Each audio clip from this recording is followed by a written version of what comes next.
તેઓ દ્વારા ભરૂચ પાંજરાપોળમાં ગૌમાતા વિશે માહિતી આપેલી, પાંજરાપોળ શું છે તેના વિશે માહિતી આપેલી।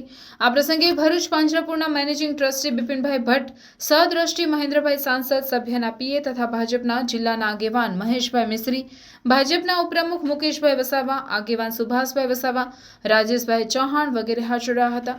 આ પ્રસંગે મનસુખભાઈને હિન્દુ શાસ્ત્ર વિધિ પ્રમાણે ગૌમાતાની પૂજા તથા આરતી ઉતારી કૌશિક મહારાજ દ્વારા કરાવવામાં આવી હતી। આપણે બધા જાણીએ છીએ આ વસ્તુ સાચી છે।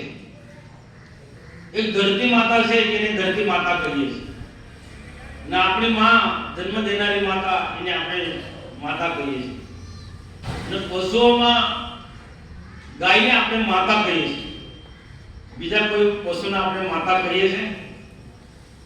મારા બીજા કોઈ પશુને આપણે માતા કહીએ છીએ? હાથી ગમે એટલો મોટો હોય, હાથડી માતા નથી કે નથી? ઘોડી પણ કેટલી સરસ હોય અને યુદ્ધના મેદાનમાં પણ એનો ઉપયોગ થતો હોય, પણ ઘોડીને પણ ઘોડી માતા નથી કહેતા। આ ગાય માતા જ એવી છે કે એને માતા કહે છે, અને બંધ બેસતું કેટલું સચ કે ગાય માતા, બીજાનો કોઈ પ્રાસ બેસતો જ નથી। આ ગાય માતા એ કુદરતી છે।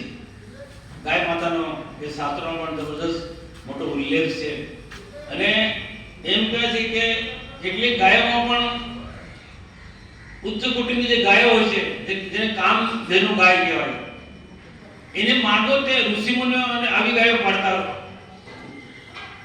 એક સ્તુતિ કરો, પ્રાર્થના કરો, એક મનની